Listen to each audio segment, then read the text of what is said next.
bisa naik kereta, bisa lewat jalan tol. Itu jalan tol baru 2 tahun udah bangun kereta, mati dong dua-duanya. Itu kan harus saya katakan kalau ada planning nggak bakal kejadian. Kita menilai dari kestabilan, pertumbuhan ekonomi. Kita menilai dari pertumbuhan ekonomi. Kita menilai dari bagaimana kurs rupiah dolar. Ya. Saya membuat satu studi dari mulai Bung Karno. Yang paling berhasil Pak SBY loh di situ. BUMN itu potong tuh komisaris, potong direksi, potong tantiap 10 triliun loh. Saya pernah 10 triliun per bulan, per tahun. Tahun pengamatan. Easily.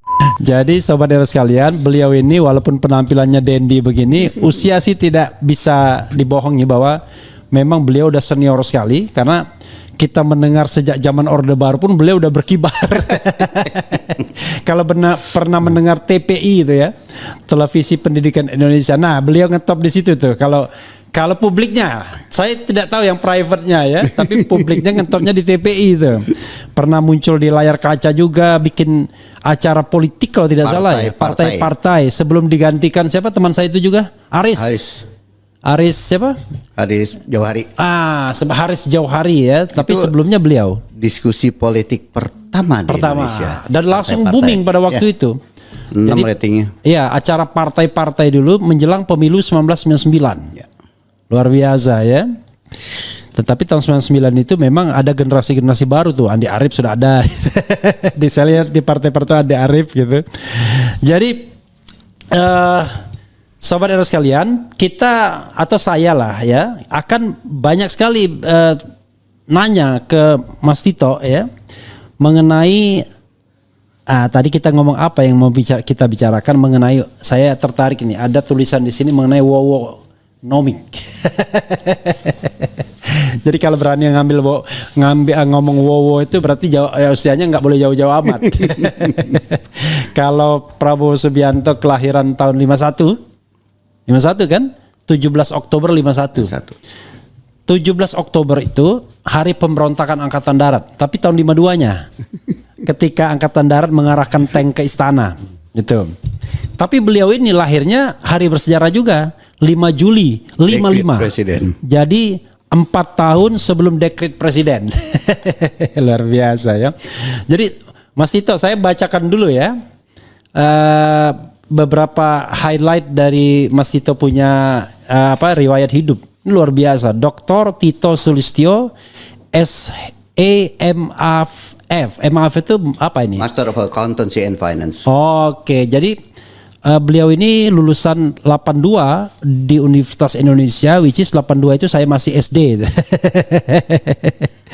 Kemudian di Master of Accountancy and Finance tahun 86 di Brussels, Belgium ya. Kemudian Doktor Ilmu Hukum 2014 di Pelita Harapan 2014. Berarti semangat sekali sekolahnya. Ini usianya udah lumayan tuh. Ada ceritanya itu. Ada ceritanya ya. Usianya sudah 56 tahun ketika mengambil doktor. Tapi itu pun nggak terlalu tua-tua amat dibandingkan artis itu siapa yang dari Palembang itu. Dia menyelesaikan S1, S2, S3 hukum itu selama 10 tahun berturut-turut sampai usia kalau nggak salah 66 atau 70 tahun tuh S3-nya. Anwar Fuadi. Anwar Fuadi gitu ya. Dan beliau ini juga banyak sekali berkecimpung di dunia bisnis dan keuangan. Ini ada jabatan-jabatannya direktur utama ya kan? Komisaris utama, komisaris, direktur utama, komisaris, chief executive officer, kemudian macam-macam. Jabatan terakhirnya apa, Mas Tito? Sekarang yang masih current. Anggota Badan Supervisi Otoritas Jasa Keuangan. Woi, itu gajinya gede. Lumayan lah. Yang penting bukan APBN. Oh, itu bukan APBN. Uang industri kan OJK. Oke, tapi itu juga agak masalah juga menurut saya karena tapi ini dari governance ya, dari Mas itu deketin sini nggak apa-apa. Nah, gitu. Feel free di gini juga boleh ya. Nah, jadi memang agak masalah juga itu, Mas. Soalnya OJK bisa mengut dari pihak swasta. Dari uang yang dipungut itulah yang kemudian untuk bayar gaji karyawan, apa-apa dan lain sebagainya. Prinsipnya mengembalikan ke industri sebenarnya. Ya. Walaupun sebenarnya jadi ada 2 institusi di Indonesia ini. Yang gajinya sebagai ASN, yang gajinya bisa mungut dari industri atau dari pihak swasta, OJK, LPS, atau yang rate-nya berbeda tuh Bank Indonesia kan begitu. Itu dari Bank Indonesia muncul OJK ada juga LPS-nya gitu. Itu triangle yang gajinya gede-gede itu. Lebih gede dari institusi atau lembaga apapun. Entah kalau Danantara. Danantara pernah dengar Mas Tito? Nggak pernah ya. Tapi kan salary itu bergantung kepada juga satu linear dengan tanggung jawab dan linear juga dengan posisinya. Dan ingat itu orang kontrakan, kita ini orang kontrakan kan, cuma 5 tahun. Tapi kalau saya ngomong begitu, gimana dengan Presiden Republik Indonesia yang dikontrak 5 tahun tapi gajinya nggak ada apa-apanya dibandingkan komisaris Pertamina? Yang didapatkan adalah kemuliaan. Oh, beda itu ya. Beda. Kemuliaan. Jadi kalau ada presiden yang mengeluh gajinya, itu presidennya itu abal-abal gitu ya. Mas Tito, kita sebagai entry point ya. Ini kan Anda menulis mengenai wowonomik. Jadi prabowonomik. Emang mau wowonomik atau prabowonomik ya? Soalnya ini wowonomik udahlah. Wowonomik ini menunjukkan bahwa ini senior. Kalau junior nggak berani dia bilang wowonomik. Janji populis atau sebuah tata kelola ekonomi baru yang fokus pada kesejahteraan rakyat, tanda tanya. Ini ada tanda tanyanya. Nah sekarang wowonomik ini pertanyaan mendasarnya, apakah kelanjutan dari Jokowinomik atau sesuatu yang sama sekali berbeda, atau wowonomik ini punya klaim bahwa Jokowinomik itu gagal, maka terbitlah wowonomik. Habis Jokowinomik, Jowi gini aja, wowinomik ya kan, Jokowi ya, Kowinomik, kemudian muncullah wowonomik. Silakan Mas, dieksplor setajam-tajamnya, sedalam-dalamnya, dan tidak ada restriksi di sini, dan kita live. Ini sangat simpel. Saya tanya satu pertanyaan balik. Apakah Pak Jokowi bisa Anda nilai berhasil atau tidak? Pertama, saya disclaimer, bukan ahli hukum, tapi saya pernah membaca beberapa indikator. Semua indikator itu mengatakan dia gagal dibandingkan dengan 2 hal. Indikator pemerintahan SBY dan indikator ekonomi global. Oke. Untuk menilai berhasil tidaknya, saya kalau di swasta, saya panggil direktur utama saya, apa target lo? Bagaimana rencana kerja lo? Ceritain ke gua. Saya tanya, pernahkah ada satu rencana kerja di zaman Pak Jokowi yang punya target, punya budget, disosialisasikan secara terbuka? Pernah ada nggak? Nggak pernah. Dan gimana sih kita nilai berhasil enggaknya? Orang menilainya dari RPJM, rencana pembangunan jangka menengah. Gimana caranya? RPJM pun berbeda. Saya bisa bicara detail. Tapi coba saya tidak mengatakan, yang saya suka dari Pak Prabowo adalah saya targetkan 82,9 juta makan bergizi gratis yang budgetnya sekian dalam waktu sekian tahun. Saya akan membangun 80.000 koperasi merah putih yang bisa membangun industrialisasi pedesaan. 3 juta rumah, yang saya juga bingung gimana caranya, tapi apapun ada targetnya. Semua ada target, ada budget, ada angka, disosialiskan secara terbuka. Pertanyaannya, coba orang bilang berhasil nggak? Tunggu, kasih dong kesempatan. Jadi yang saya bedakan, apakah saya katakan selanjutan? Enggak. Gimana saya bikin kelanjutan? Saya nggak tahu. Bapak sendiri bilang kan, you bilang tuh, nggak pernah. Gimana kita menilai? Tiba-tiba jalan tol yang nggak ada rencana. Apakah pernah misal bus tiba-tiba jalan gitu ya? Saya juga bicara. Saya kadang-kadang bilang infrastruktur berhasil nggak sih? Saya katakan infrastruktur itu single investment. Kalau you ke Medan, turun di Kuala Namu. Bisa naik kereta, bisa lewat jalan tol. Itu jalan tol baru 2 tahun udah bangun kereta, mati dong dua-duanya. Itu kan harus saya katakan, kalau ada planning nggak bakal kejadian. Sama seperti kereta cepat Jakarta Bandung ini. Apa yang dibunuh oleh kereta cepat Jakarta Bandung? Jalan tol lah. No, Kertajati. Orang mendingan kereta sebelumnya. Orang mendingan ke Halim, apalagi sekarang Garuda ada di Halim. Jadi itu yang saya katakan, susah menilai berhasil enggaknya. Tapi apapun Woworomix ini ada target, ada angka, ada jangka waktu. Banyak yang debat mana bisa berhasil atau mana enggak berhasil. Mari kita lihat benchmarkingnya di luar negeri. Misal makan siang bergizi. MBG. Itu di India masih 120 juta. Di Amerika masih 30 juta. Cuman yang menarik di India itu yang melakukan NGO. I see. Lalu ada yang bilang, dari negara. tapi 4.000 sampai 5.000. Kenapa? Ada kata-kata orang itu sih nyogok masyarakatnya. Ada yang bilang begitu. Tapi kita bicara panjang nih. Yang kedua adalah sentralisasi daripada berasnya segala macamnya, roti itu. Nah memang orang tanya, toh 15.000 penghematannya berapa sih? Sebenarnya buat masyarakat penghematannya 5-6.000. Yang dia hemat adalah apa yang dikeluarkan setiap hari. Tapi itu adalah dua hal. Itu adalah investasi negara terhadap stunting, terhadap otak masyarakat Indonesia. Tadinya makannya nggak bergizi, sekarang bergizi. Nah investasi negara ini kan melihatnya 5-10 tahun ke depan.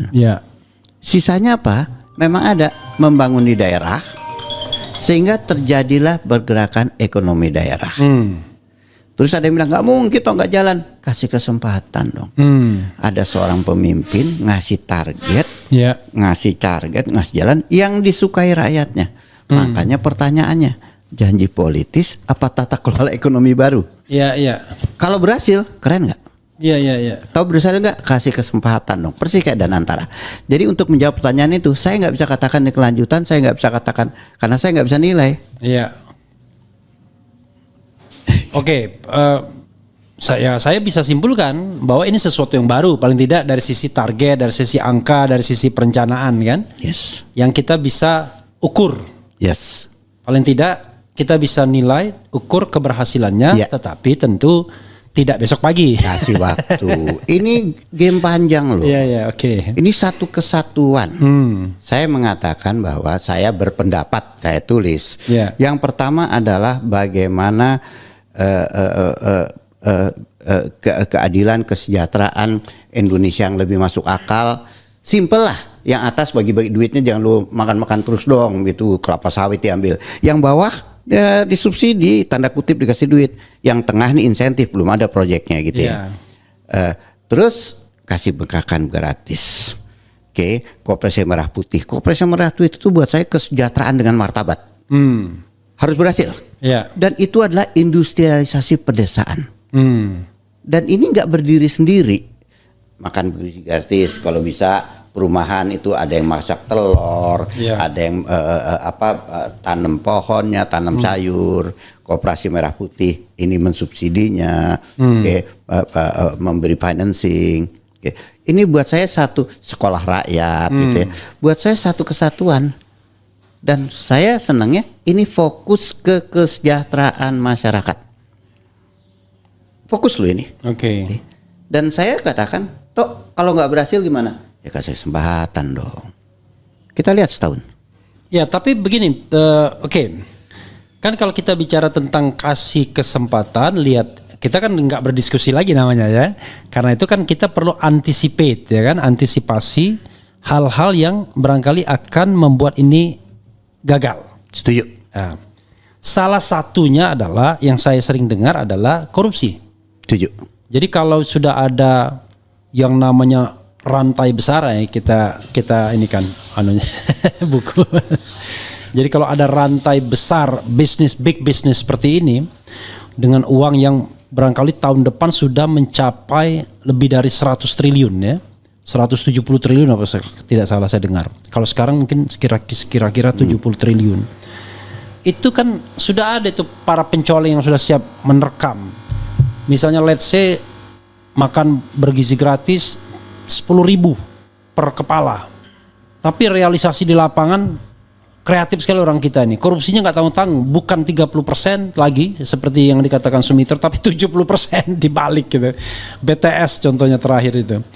Gimana bisa menjamin bahwa ini tidak bocor dengan sebuah perencanaan, dengan sebuah pengawasan yang saya kira tidak gampang, karena bisa jadi melibatkan justru inner circle-nya pemerintahan, kebocoran itu melibatkan institusi TNI. Ini mohon maaf, frankly speaking, karena TNI sepertinya revive ya kan, revival dengan adanya Prabowo menjadi presiden. Kemudian tentu keterbatasan penegak hukum yang masih sontoloyo gitu dan lain sebagainya. Silakan Mas Tito urai satu-satu agar kegagalan ini bisa diminimalisasi. Saya balik ke depan dulu ya. Ya. Memang kalau kita tahu satu multinasional, makasih. Silakan. Kalau satu multinasional Ya. company mau masuk satu negara, Ya. Pahit banget nggak? Enak. apa yang dia lakukan? Ya kan? Masih tak ke situ ya kopinya. Apa yang dia lakukan biasanya? Ya. Dia bikin sistem dulu. Ya. Dia survei di mana tempatnya. Oke. Udah gitu dia bikin tata kelola pengawasannya. Ya. Rule of thumb-nya 18 bulan dia baru mulai kerja bikin perusahaan di Indonesia. Oke. Memang karakter kita kadang-kadang bikin dulu baru Iya, jalan. iya. Dan itu satu pertanyaan. Jika dia bikin satu sistem dulu pengawasannya, misalnya Iya. Koperasi Merah Putih.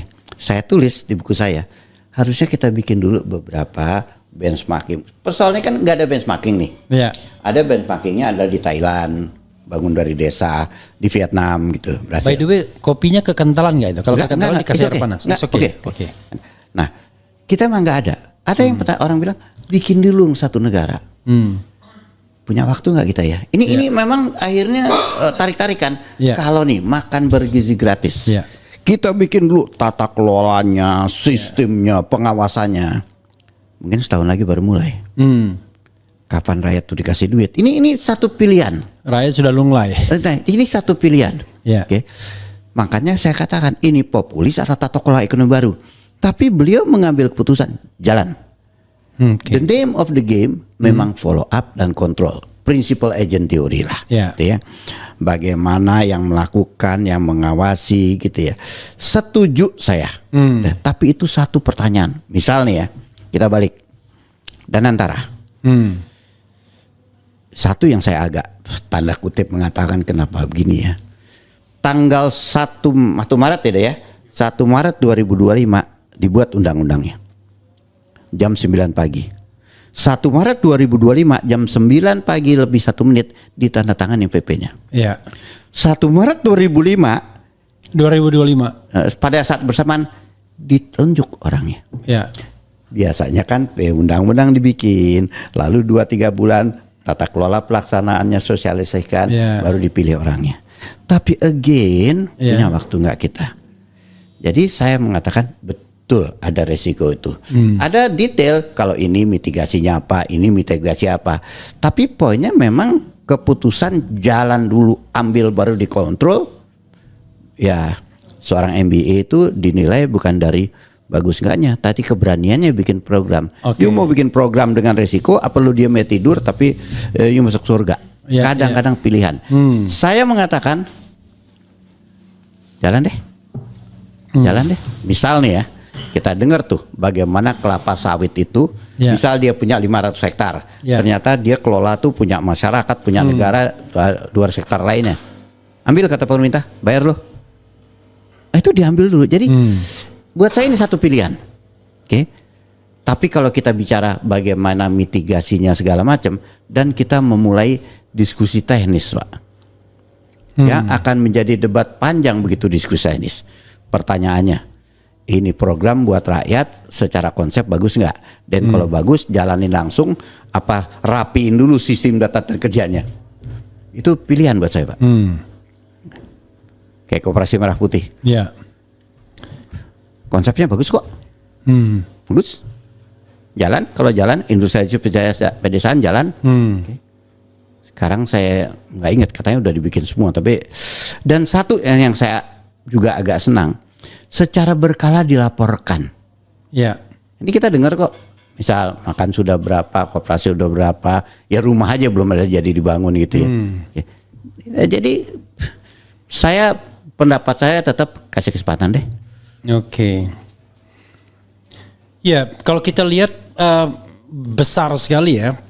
Kita bandingkan dengan masa lalu ya. Misalnya mengenai pembentukan koperasi di desa gitu. 80.000 di desa bakal ada koperasi merah putih. Yang mengomandoi proyek ini tentu orang-orang yang terkait dengan jabatannya dan barangkali kepercayaannya. Di situ ada nama Zulkifli Hasan kalau tidak salah, dan di situ pula ada Menteri Koperasi, kemudian Danantara, orang kepercayaan Prabowo juga yang ketua tim suksesnya. Makan bergizi gratis, kita tidak tahu siapa yang frontlinernya. Dari BRIN mesti yang saya dengar dari BRIN. ada lembaganya itu. Nah, bukan BRIN, sorry, lembaganya. Itu Badan Gizi Nasional, dari Badan Gizi Nasional. Again, tetap pertanyaan saya adalah, apakah orang-orang ini orang yang teruji dan bisa dipercaya? Karena melihat track recordnya nggak begitu. Karena track record sebelumnya, ini mohon maaf ya, kalau kita bicara tentang Koperasi Merah Putih itu, orang sudah menganggap, waduh, ini tiket untuk 2029 nih. Ketua Desnya wakilnya, Ferry. Ketua Desnya wakilnya, Ferry. Ke menterinya nggak dipakai. Nggak tahu. Oke, itu juga itu another problem juga bagi saya di Prabowo kan. Kemudian supervisornya sepertinya Menteri Zul kan. Saya lihat berapa kali dia muncul itu untuk ini. Pengawas ya, ada. Karena jangan lupa. Oh, dia Menteri Koordinasi. Iya, dia kan Menteri Kominfo. Dan di situ ada anak buah dia Menteri Desa. Betul. Nah. Betul. Enggak, saya setuju semua. Iya. Saya hanya melihat ini program. Iya. Ya, any program. Iya. Saya nilai dulu program bagus nggak nih. Iya. Itu buat saya. Iya. Bukan saya menilai orangnya dulu. Oke. Agak nggak fair dong buat kita. Oke, good. Begitu jalan itu program. Iya. Lu sosialisasi nggak? Lu ada target nggak? Ada. Happy saya. Iya. Lalu eksekutornya siapa? Dengan hak prerogatif saya tunjuk. Ya udah. Itu yang poin saya adalah, selama lu laporin secara terbuka, ya udah, tugas kita menilai. Ya. Pilihannya adalah nggak dilaporin, tiba-tiba nggak dipakai target, tiba-tiba di jalan, kan lebih kaget kita. Ya. Yang jelas kan kalau kita lihat Prabowo ini, tentu dia paling suka kalau orang mensupport, tidak mengkritik. Kan biasanya pemimpin tuh begitu, paling tidak suka dia. Udah, kalau nggak mau bantu di pinggir aja. Padahal orang-orang yang mengkritik itu kan mengingatkan. Ada pemimpin di masa lalu yang semua pemimpin tidak suka dikritik dengan programnya. Dan selalu berpretensi bahwa programnya adalah program yang paling baik. Dan selalu mengoreksi pemerintahan sebelumnya. Contoh misalnya, SBY dianggap autopilot. Maka orang-orang Jokowi punya pretensi bahwa Jokowi membangun dari nol infrastruktur yang tidak dikerjakan di zaman SBY. Klaim itu hampir serupa kan saat ini. Bahkan saya baca berita Indonesia miskin tuh karena pemimpin sebelumnya, kata Prabowo. Nah, saya mau tanya sebenarnya, bagaimana kita menilai keberhasilan? You like it or not? Ya. Kita menilai dari tingkat kemiskinan. Ya. Kita bisa debat lagi. Oh, nilainya gimana? Nggak selesai deh. Kita menilai dari kestabilan. Pertumbuhan ekonomi. Kita menilai dari pertumbuhan ekonomi. Kita menilai dari bagaimana kurs rupiah dolar. Ya. Saya membuat satu studi dari mulai Bung Karno. Ya. Yang paling berhasil Pak SBY loh di situ. Kalau bicara angka. Ya, saya setuju. Nah, ini pertanyaannya, Ya. bagaimana kita menilai? Ya. Yang kedua, apakah kita fair menilai hanya 5 tahun? Iya. Padahal programnya jangka panjang. Nah, oke. Yang saya takut adalah kita nih punya namanya penofobia. Iya. Apa yang orde lama buat orde baru jelek lah. Iya. Apa yang buat orde baru buat reformasi jelek lah. Nah, ini penofobia ini yang membuat kita tidak bisa panjang. Itu yang saya takut terhadap Danantara. Iya. Danantara itu main panjang. Iya. Tiba-tiba ada pergantian, Iya. berubah, contoh IKN lah gitu. Iya. Nah, itulah yang saya agak takutkan yang zaman Pak Harto, karena ada pelita Ya, dibikin undang-undang, bisa dijamin. GBHN dimasukin. Yang paling berhasil KB lah. KB. Ya, itu paling berhasil tuh kan. Sangat. Iya. Kelompok capir juga berhasil, jangan Ya, salah. kelompok capir. Tapi begitu itu tumbang semua itu. Nah, itu yang saya takutkan, Pak. jadi misal nih, Koperasi Merah Putih. Ya. Cara konsep bagus, butuh waktu atau Danantara. Ya. Tiba-tiba pemerintahan baru. Gagal dong, belum waktunya.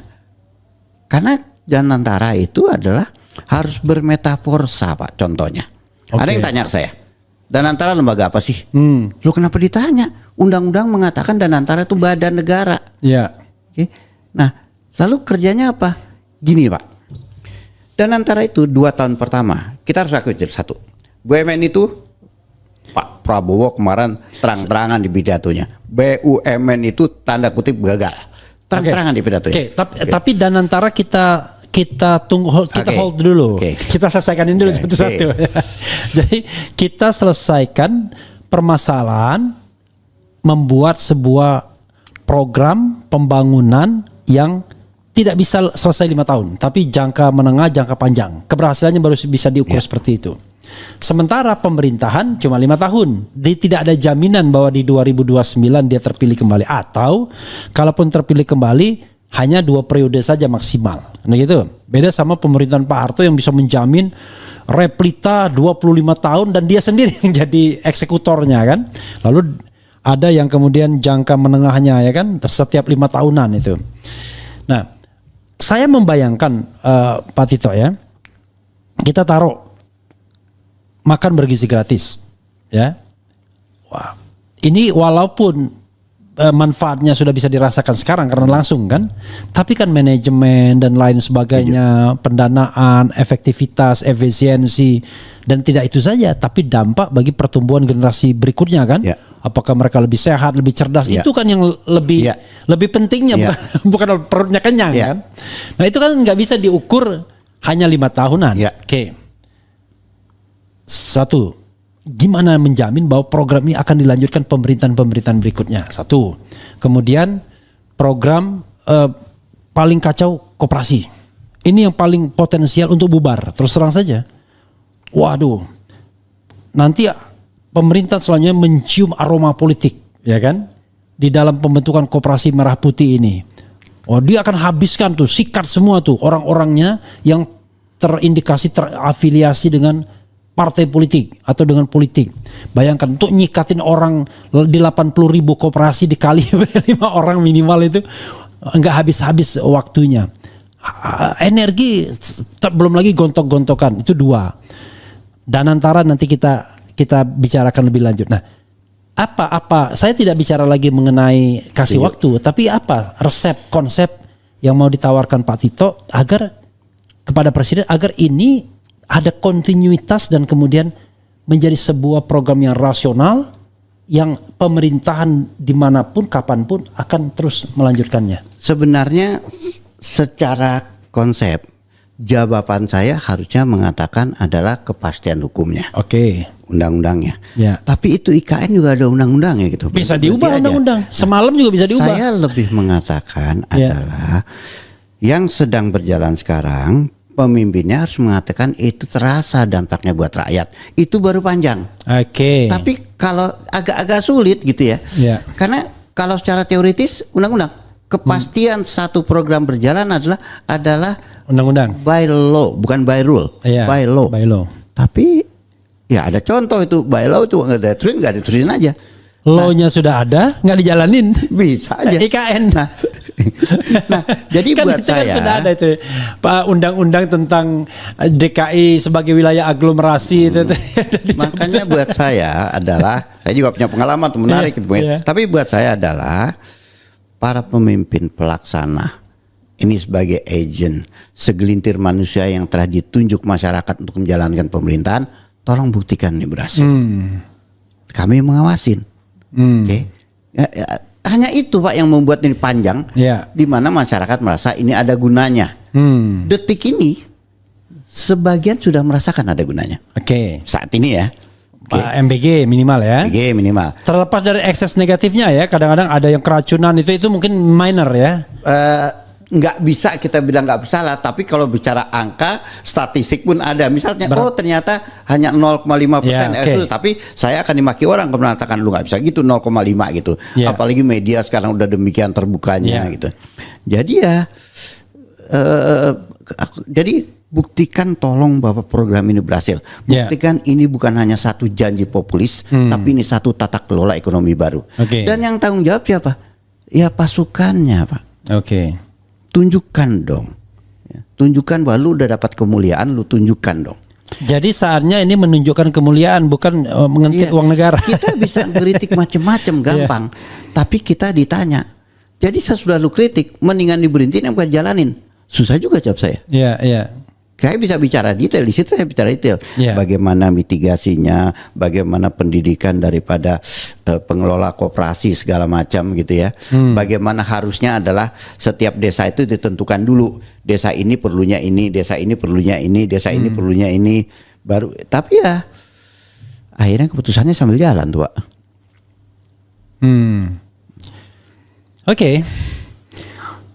Memang kalau kita bicara mengenai pemerintahan Jokowi itu sudah ada final say, ya kan?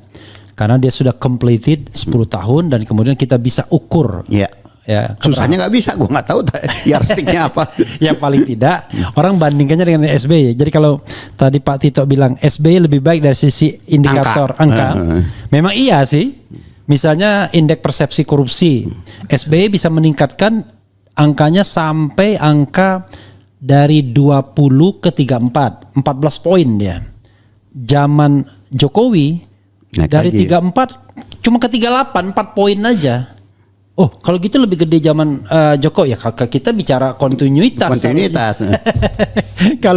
Kalau dia cuma naik 4 poin kan berarti dia gagal. Ya minimal 10 poin kayak. Maaf, gitu itu kata-kata saya adalah kalau Pak Jokowi mengatakan target saya 38 berhasil bagus. Nah itu saya mengingin sekali punya pemimpin yang punya target secara tertulis, ada angkanya, disosialisasikan. Nah ini saya katakan, ini tanda-tanda bagus nih. Ada nih, apapun ada. Jadi ada ini. Saya nggak tahu ya kalau IPK, indeks persepsi korupsi, ada target nggak pemerintahan sekarang? Wah, saya nggak baca Twitter yang disosialisasi, karena kita kan baca yang kita tertarik nih sosialisasi. Kita minta tolong dong, semua disosialisasikan, itu menarik, Pak. Karena orang kemudian nanti lihat tuh, Anda gagal tuh tahun ini. Ya, yang sudah pasti gagal tuh pertumbuhan ekonomi untuk sementara untuk tahun ini karena 8%. Karena bicara 8. Nah, ini juga ada yang bilang 8% ternyata targetnya itu menuju 2020 terakhir. Ada yang bilang itu tahunan. Itu saya juga nggak bacanya, nggak ngeliat tuh. Terus atau misalnya 8% itu rata-rata. Ya ini yang saya terusan saya bacanya. Contoh nih, saya di asuransi pengawasan. Antara EPJM dengan target OJK misalnya, ini ada perbedaan. Oke. Misal kita bicara, misal base-nya aja beda. Misal karena independensi. Kadang-kadang saya pernah tahun 2017 diminta bikin satu rencana kerja industri jasa keuangan. Saya pakai tuh dari Bappenas saya ambil, OJK ambil, Menko Ekoin ambil, BI ambil. Angkanya beda-beda, Pak. Lalu saya tanya, kok beda? Jawabannya gubernur bilang, oh gue kan independen. Nah ini Pak, independensi ini sehingga Bapak tadi berbicara kok gajinya gede ini. Independensi, Pak. Tapi itu di dunia harus begitu. Jadi balik sana. Ya, tapi memang kalau target itu kan ada target yang di set by law ya kan, tapi ada set by its institutions ya kan. Law-nya barangkali bicara 4%, tapi dalam hati institusi itu bisa lah 5% gitu. Misal pendidikan 20%, tapi ada sekian puluh triliun biaya makan bergizi gratis masuk ke situ. Nah, itu debat tuh. Iya. Oh, dibilang kau ini pendidikan otak. Nah, itu debat. Saya sendiri apakah setuju masukin situ? Saya nggak setuju. Ya, pendidikan gaji guru dong, buku dong gitu ya. Nah, itu tapi enaknya terbuka sekarang. Kita bisa kritik. Pak Tito ya, kalau kita kaitkan dengan kemampuan finansial kita ya sebagai ahli keuangan dan praktisi keuangan juga, make sense nggak apa yang dikerjakan Prabowo ini dikaitkan dengan kemampuan finansial kita? Ini satu pembicaraan yang gini, saya balik dulu. Memang secara undang-undang dikatakan jika budget tidak cukup boleh ditutupi dengan hutang. Yang saya selalu again dari dulu adalah kalau saya punya perusahaan direktur saya bikin budgetnya akan negatif. Lu gampar nggak tuh orang gitu kan? Iya. Nah kita ini budget kita selalu negatif budget. Sejak pasca Orde Baru. Karena undang-undangnya mengatakan boleh kan. Buat saya artinya apa? Budgetnya jangan negatif dong. Oke. Nanti kalau nggak cukup baru ditutupin. Iya. Oke? Nah ini awalnya sehingga apapun uangnya seperti ada. Bikin budget kurang 10-nya utang. Makanya tahun ini hampir 800 triliun utangnya. Itu awal yang kita harus bicara sebenarnya. Kalau Pak Refri punya perusahaan kayak gini. Pendapatan gue dari YouTube 10 juta, gaji gue 50 juta pegawai, 40 juta utang nih. Jadi budget gue tahun ini berutang. Yang pegang keuangan Bapak marahin nggak? Nah itu sebenarnya buat saya itu awalnya. Oke. Nah sudah ya artinya uangnya jadi nggak ada. Memang sudah rencanakan nggak ada kok. Jadi risky jadinya ya. Iya karena kita ini semenjak itu selalu defisit budget. Kata-kata saya selalu defisit budget. Kalau saya ditanya saya nggak setuju. Cuman Menteri Keuangan bilang nggak ada duitnya tuh. Ini programnya gede. Defisit budget berapa sekarang ya? Kalau untuk APBN di bawah 2025? Pokoknya utangnya 800 triliun. Untuk 2025 700 sekian ya, hampir 800 triliun. Ya, kita udah rencanain berutang. Nah, itu ya harus belum lagi kalau kita bicara mengenai ada misalnya saya pernah mendengar ini harus digunakan uangnya nih udah utang. Kan kalau utang dia idle kan rugi kita. Jadi kalau ada utang, ini harus digunakan secepat-cepatnya. Akhirnya ngawur juga programnya. Begini, ini yang budget base. Dalam birokrasi, saya nggak usah cerita ya, kan saya juga ribet karena bingung. Kalau ada budget 100, you berhemat pakai 80, you gagal. Gagal. Ini nggak benar perencanaannya berarti.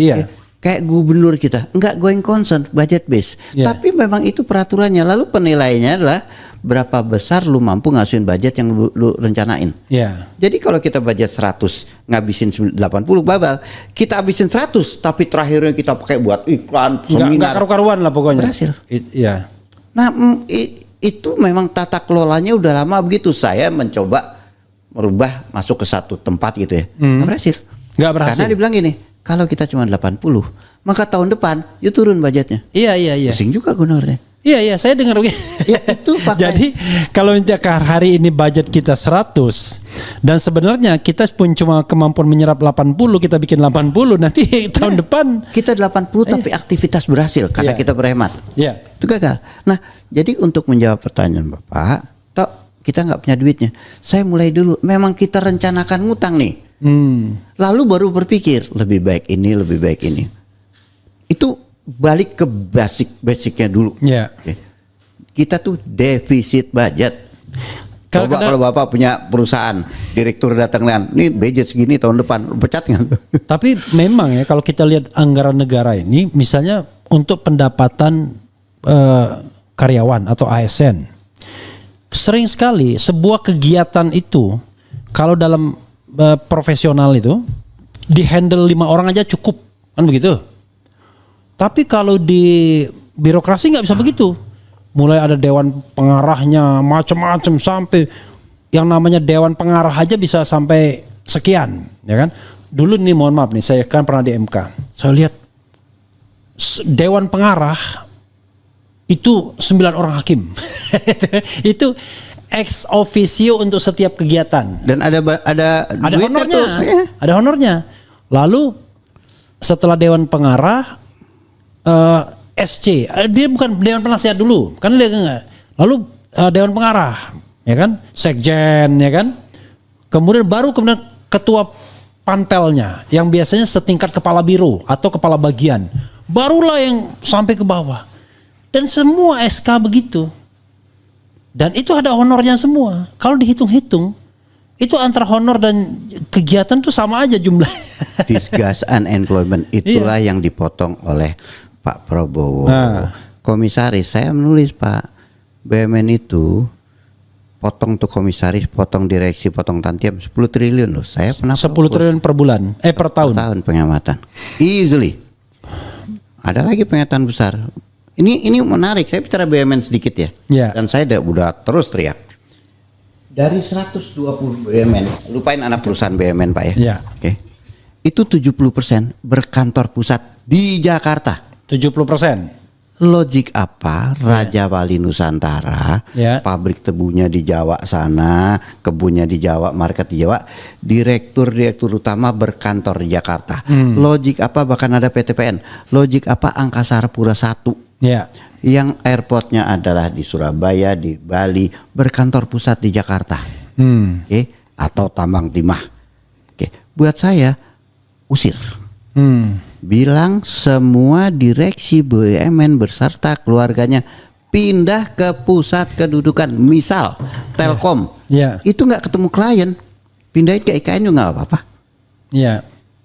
Pertamina, pabriknya segala macamnya itu adanya di Balikpapan, di Riau.